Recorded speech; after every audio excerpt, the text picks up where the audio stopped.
Terkait dengan berita tadi, telah hadir di studio Bapak Zainal Abidin, Ketua Komunitas Masyarakat Purwakarta. Selamat malam, Bapak. Selamat malam. Bagaimana, Pak, kabar hari ini? Baik, alhamdulillah. Oke, Bapak, saya ingin bertanya, Pak. Anda melaporkan adanya dugaan KKN dalam proses proyek pembangunan Tajuk Gede, Pak. Betul. Poin apa saja yang menurut Anda diduga terdapat unsur KKN tersebut, Pak? Baik, saya bisa buka. Boleh, ya. Baik, terima kasih.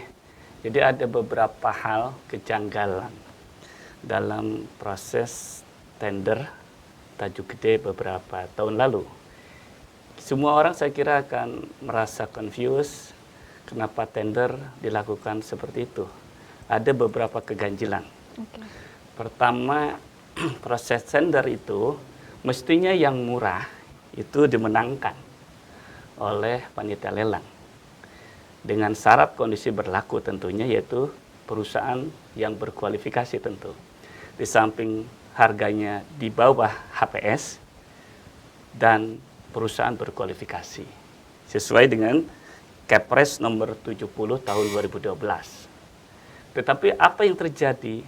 Yang terjadi perusahaan yang diragukan kualifikasinya, ya, yang saya yakin SBU, SUJK-nya perlu kita telusuri. Apalagi menawarnya lebih mahal, 2 miliar.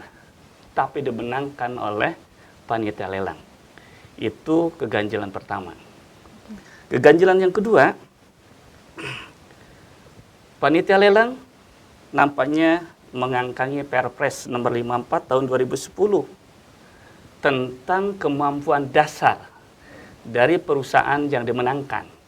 Di mana menurut peraturan tersebut harus memenuhi 3 NPT. Ya, kemampuan dasarnya harus memenuhi 3 NPT. Kalau 38 miliar garapannya, minimal dia pernah menggarap proyek serupa yang 38 dibagi 3 tadi. Dalam SBU yang serupa. Itu keganjilannya. Yang lain, keganjilan yang lain, saat 2017 akhir masa proyek berakhir, PT Cipariuk ini tidak bisa menyelesaikan pekerjaannya sebesar 20%. Aneh bin ajaib, kemudian panitia lelang masih memberikan perpanjangan kontrak. Harusnya kalau 20%, kontrak itu diputus. Ini perselingkuhannya makin nampak lagi. Okay. Subhanallah, masih ada lanjutan. Pada tahun 2018, diduga ada tender baru sebesar 1,4 miliar yang saya meyakini, menduga bahwa pelaksanaan tambahan tender pembangunan Tajuk Gede yang sebesar 1,4 miliar tadi, ini merupakan overlap. Kita perlu selidiki, overlap tidak dengan tender pertamanya. Jadi ada 4 item itu yang kita curiga. Sehingga tender ini perlu ditelisik. Maka tadi kami dari Komunitas Masyarakat Purwakarta mendatangi kejaksaan dengan memberikan seluruh alat bukti. Baik alat bukti primer maupun alat bukti sekunder. Saya yakin pihak kejaksaan tidak perlu punya keraguan karena bukti-bukti sudah kami berikan baik primer maupun sekunder. Oke, baik, Pak. Jika dikatakan ada unsur keganjilan atau KKN, Pak, siapa saja yang harus bertanggung jawab, Pak? Ya, saya meyakini yang bertanggung jawab adalah stakeholder yang terlibat. Salah satunya adalah kepala dinas yang saat itu menjabat. Kalau tidak salah, Bapak Dr. Ayab, kepala dinas Cipta Karya saat itu.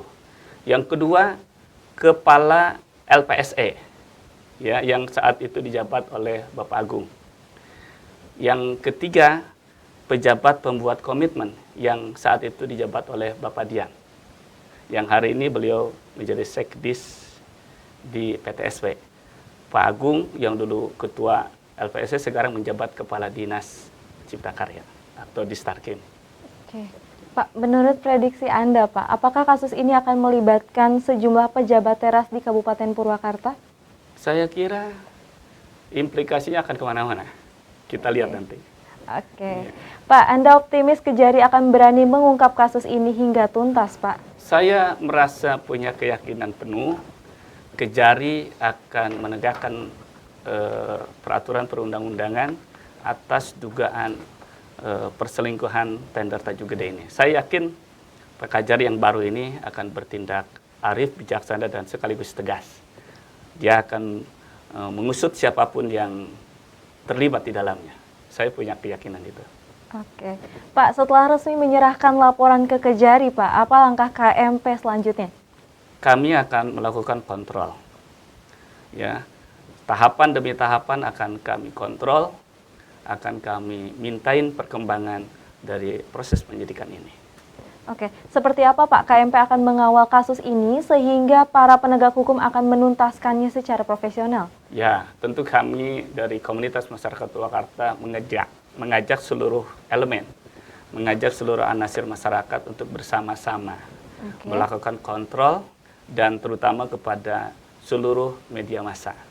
Ayo kita kontrol bareng-bareng penegakan hukum ini. Kalau komunitas masyarakat Purwakarta sendiri tentu tidak akan ada gunanya. Tapi perlu kerjasama dari seluruh anasir anak bangsa, khususnya anak-anak Purwakarta, termasuk para awak media. Oke, baik Pak. Ini pertanyaan terakhir ya Pak ya. Pak, Bapak kan kakak kandung dari Zainal Arifin Pak yang kemarin ikut dalam kontestasi pilkada. Terkait dengan kasus ini Pak, apakah laporan ini murni karena kasus hukum atau dibalik itu ada unsur politis yang tersembunyi Pak berkaitan dengan pilkada yang akan datang? Tentu ini kasusnya kasuistik hukum, bukan kasuistik politik. Semua orang yang melakukan tindakan kejahatan, tindakan pelanggaran, ya harus ditindak. Ini tidak ada urusan pilkada yang lalu maupun pilkada yang akan datang. Ini murni penegakan perundang-undangan. Saya berharap seluruh pelaku kontraktor, maksud saya selaku pelaku usaha di bidang konstruksi, besok tidak boleh lakukan itu. Termasuk pejabat-pejabat terkait dalam proyek-proyek. Berlakulah sebaik mungkin sesuai dengan perangkat perundang-undangan. Berlaku jujur itu penting. Ya, tidak ada urusan politik. Ini adalah murni urusan hukum. Oke, baik. Jadi murni urusan hukum ya Pak ya. Hukum. Oke, baik Bapak. Terima kasih Terima Bapak kasih. telah hadir di studio malam hari ini. Mudah-mudahan kita dapat berjumpa lagi pada episode selanjutnya.